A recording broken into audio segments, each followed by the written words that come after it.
Hello friends, welcome to my channel English with its baby life. Today I am going to teach you 8 more advanced structures and phrases. So let's start with the video. First structure is जिसे हम sentence बोलते like उसने किसी से कुछ नहीं कहा लेकिन उसका चेहरा बहुत कुछ कह गया, या फिर इस मुद्दे पर उनकी चुप्पी बहुत कुछ बयां करती है, मतलब बहुत कुछ कहती है। आप जो पहनते हैं वह आपके बारे में बहुत कुछ बताता है या बयां करता है। तो बयां करता है या बताता है, उसके लिए बोलेंगे speak volumes. Means to express something clearly without the use of word, मतलब बिना कोई शब्दों का प्रयोग किए वो चीज़ जाहिर होती है या बयां करती है। ओके, उसने किसी से कुछ नहीं कहा लेकिन उसका चेहरा बहुत कुछ कह गया। He didn't say anything to anyone but his face spoke volumes. He didn't say anything to anyone but his face spoke volumes.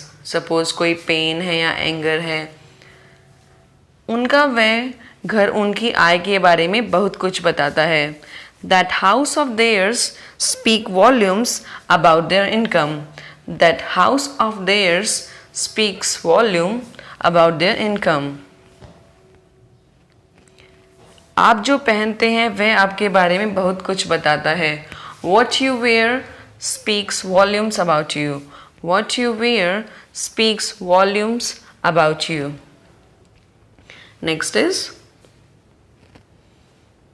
इस मुद्दे पर उनकी चुप्पी बहुत कुछ कहती है, फिर बहुत कुछ बयां करती है। His silence on this issue speaks volume. His silence on this issue speaks volumes.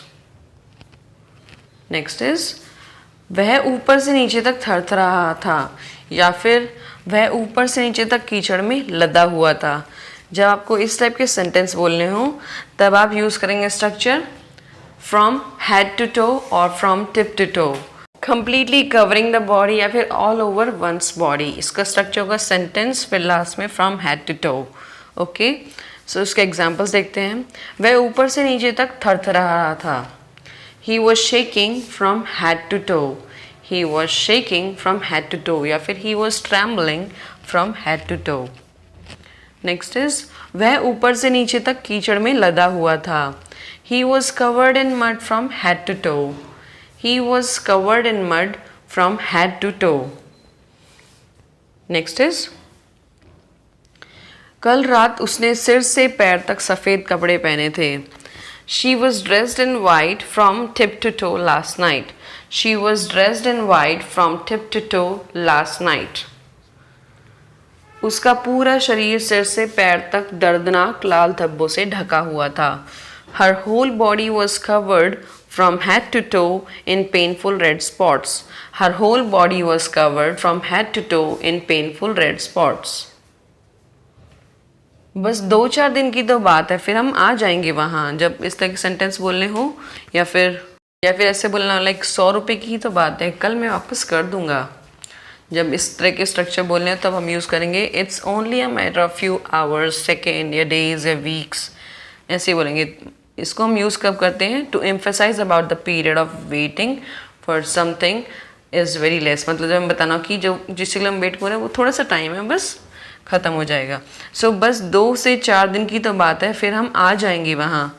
It's only a matter of 2 to 4 days, then we will come there. It's only a matter of 2 to 4 days, then we will come there. Okay? So ये starting में use होता है ये phrase. 100 रुपये की तो बात है, कल मैं वापस कर दूंगा। It's only a matter of 100 rupees. I'll get back tomorrow. It's only a matter of 100 rupees. I will give it back tomorrow. Next is माँ सिर्फ 1 और घंटे की बात है, फिर पिक्चर ख़त्म हो जाएगी।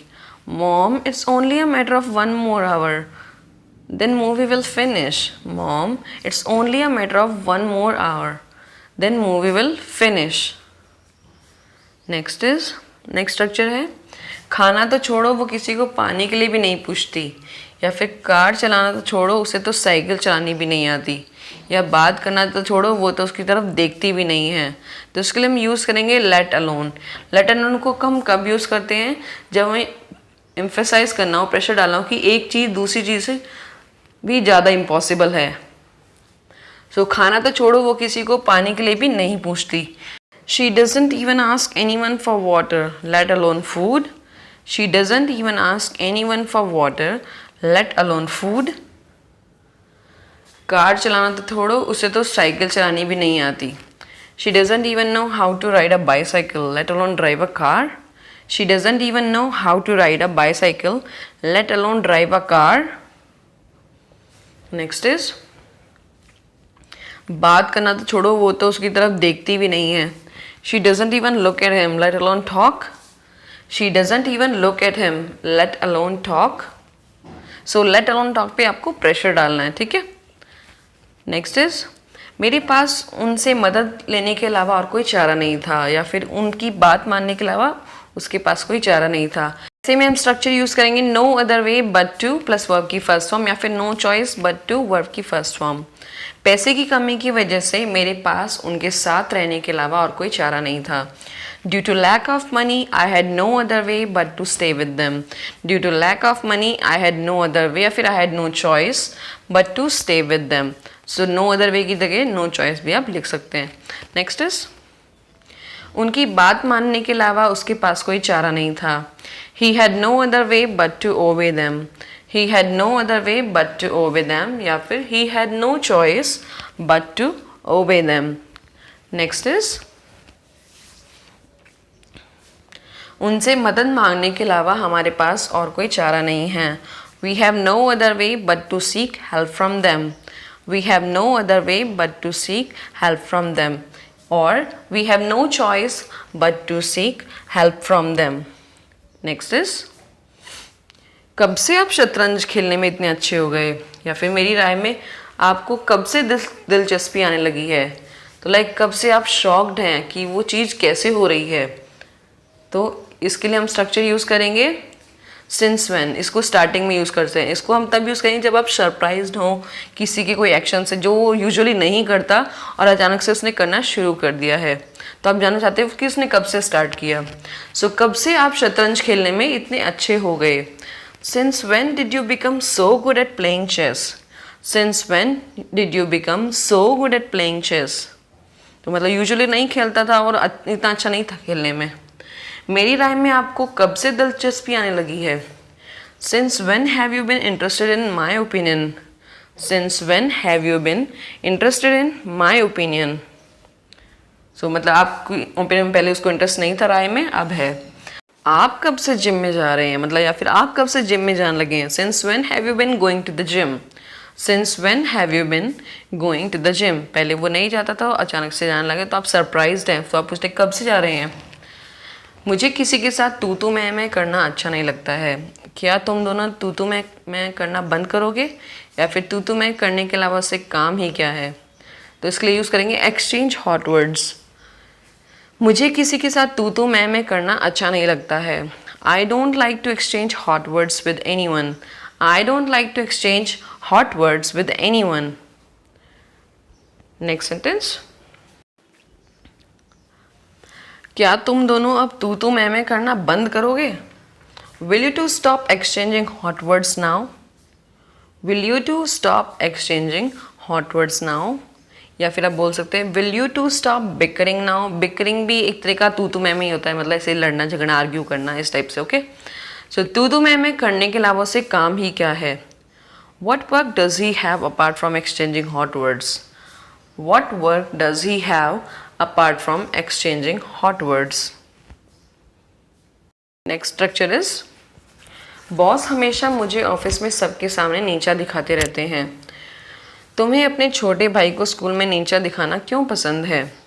जब हमें इस तरह का कुछ बोलना हो, लाइक नीचा दिखाना किसी को, तो उसके लिए हम यूज़ करेंगे structure to put someone down और to belittle someone. Means to insult, mock, belittle और disparage someone. ओके, तो किसी को नीचा दिखाना, उसके लिए हम ये 4 वर्ड यूज़ कर सकते हैं. तो यहाँ पे हम स्ट्रक्चर यूज़ करेंगे पुट समवन डाउन. और बॉस हमेशा मुझे ऑफिस में सबके सामने नीचा दिखाते रहते हैं. Boss is always letting me down in front of everybody in the office. Boss is always letting me down in front of everybody in the office. Next is, तुम्हें अपने छोटे भाई को स्कूल में नीचा दिखाना क्यों पसंद है. Why do you like to put your little brother down in school? Why do you like to put your little brother down in school, या फिर why do you like to belittle your little brother down in school.